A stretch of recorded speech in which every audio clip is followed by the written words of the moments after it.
moving into a world of instability. The dollar is being challenged. The central game, as my friends on the other side understand, is the dollar is being challenged. US supremacy is being challenged. We are moving from a world of one superpower to some new world that really we can't predict. Maybe two superpowers, maybe multiple powers. And it's an unstable world.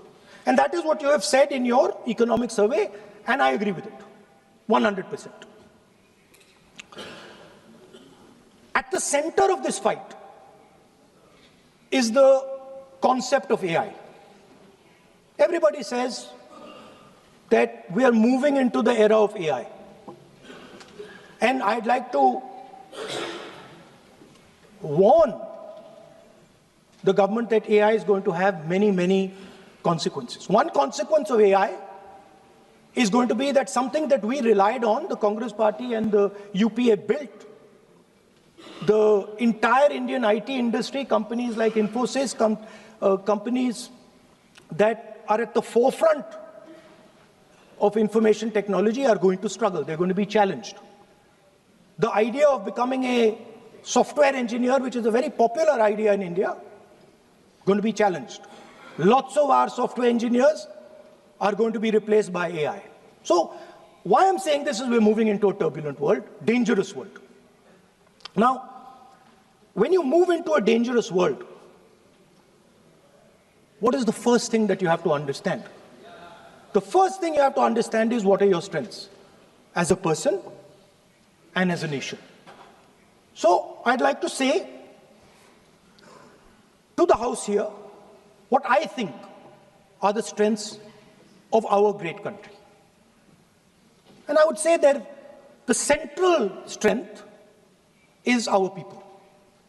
1.4 billion people, brilliant, energetic, dynamic, who can challenge anybody in the world. Biggest strength. But it's not only the people. Because in the 21st century, a very interesting thing has happened. People create data. So we have the biggest data pool on the planet.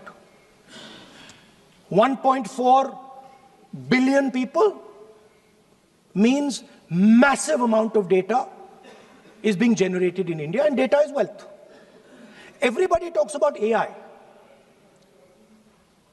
But talking about AI is like talking about the internal combustion engine without talking about petrol. The petrol for AI is data. So let me repeat that. The petrol for AI is data. Meaning if you have AI and you don't have data, you have nothing. If you have AI and you don't have data, you have nothing. Now, which are the two biggest pools of data on the planet? The Indian pool of data and the Chinese pool of data. They also have 1.4 billion people. We have bigger population than them. We allow more freedom.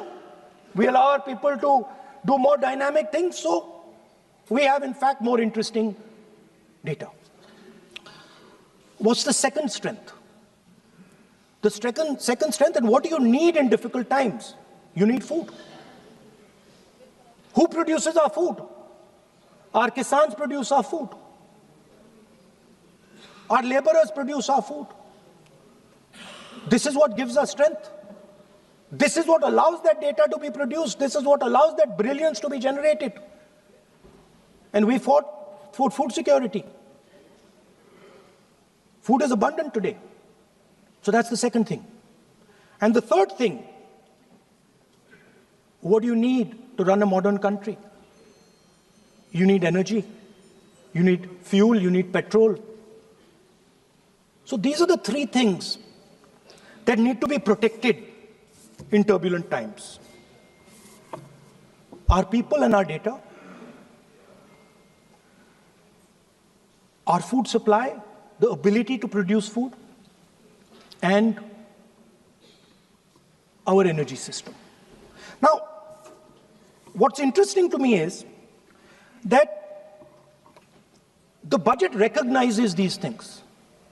The budget recognizes that we are going into a dangerous time, intensifying geopolitical conflict. The budget recognizes that energy and finance are being weaponized all across the world. Dollar is being weaponized, dollar is weakening in value, gold, silver prices are going up. Everybody can see this. But there is nothing in the budget. There's absolutely nothing in the budget that looks into these two issues. There is nothing in the budget about energy and finance weaponization. There is nothing in the budget about the intensifying geopolitical conflicts and what we are going to do about it. The budget just reads like any of their budgets. Right? And budget is something, of course, that comes once a year. But in parallel to the budget, something new has happened. The US deal. We have made a deal with the United States. Now, one thing I'd like to make very clear, and this is something that is not well understood. In a contest between the United States and China, the single most valuable asset is Indian data. If the Americans want to remain a superpower, please understand what I'm saying. It is very profound what I'm saying.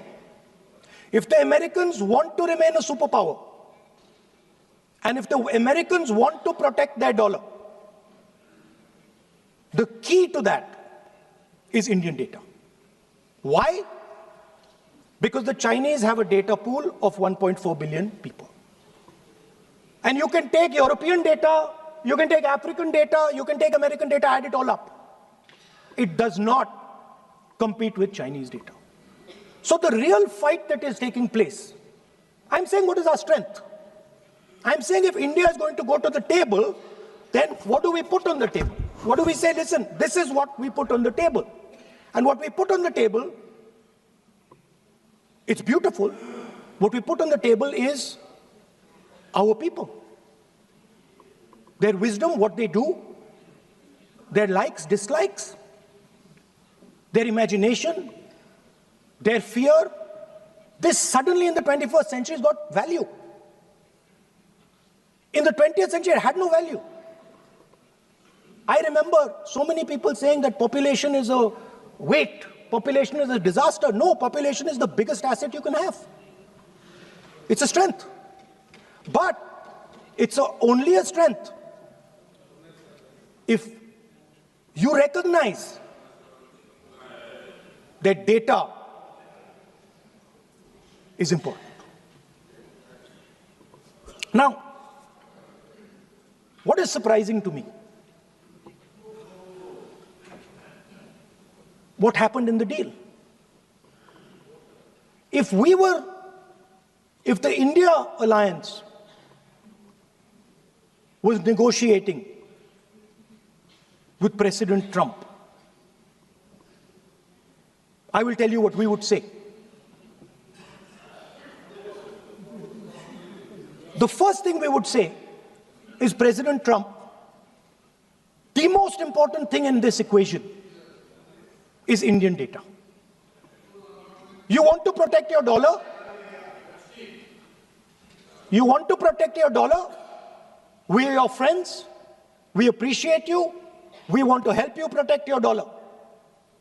But please remember that if you want to protect your dollar, the biggest asset that can protect your dollar is lying with the Indian people. First thing. Second thing we would say, President Trump, if you want access to this data, then please understand that you are going to talk to us as an equal. You're not going to talk to us as if we are your servants. Second thing we would say is, Mr. Trump, please understand that our energy security is our energy security. And no matter what happens, we are going to protect our energy security. And the third thing we would say is, President Trump, we understand that you have a voter base, agricultural voter base. We understand that you need to protect your farmers, but we will also protect our farmers. But the main thing I'm saying is that an India Alliance government would go there and say, data is our biggest strength. Now let us talk. Meaning we would go there as equals. We would not be made equal to Pakistan. And if President Trump decided that Pakistan army chief is going to have breakfast with him, then we would have something to say about that. Now, what has happened? You've done a trade deal. It's small. It's written small in the back. Now, let me tell you what is written about data. Our most valuable asset, the thing that is going to transform India in the 21st century, the thing that is going to make us a superpower in the 21st century. This is what the Modi government has done with our data. Number one, we give up control over our digital trade rules. Number two, there is no need for data localization. Number three, free data flow to the United States. Number four, limit on digital tax. Number five, no need to disclose any source code. The finance minister is smiling. She likes to smile. She likes to smile a lot. 20-year free tax holiday to anybody who wants it, to the big tax companies. This is what you've done on data. Second, no, I'll come to that, brother. Second, what have you done on tariffs? At the beginning,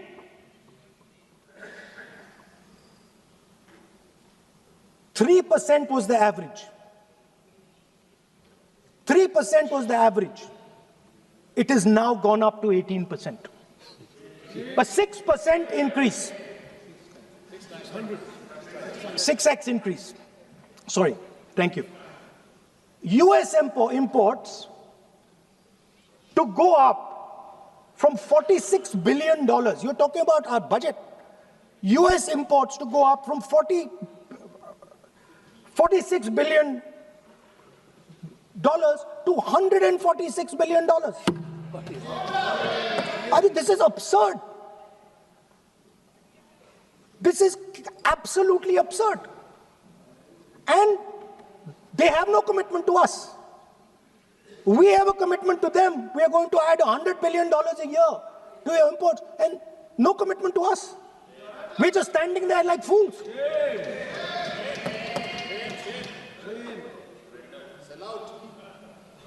And our tariff has gone up from 3% to 18%, and theirs has come down from 16 to 0.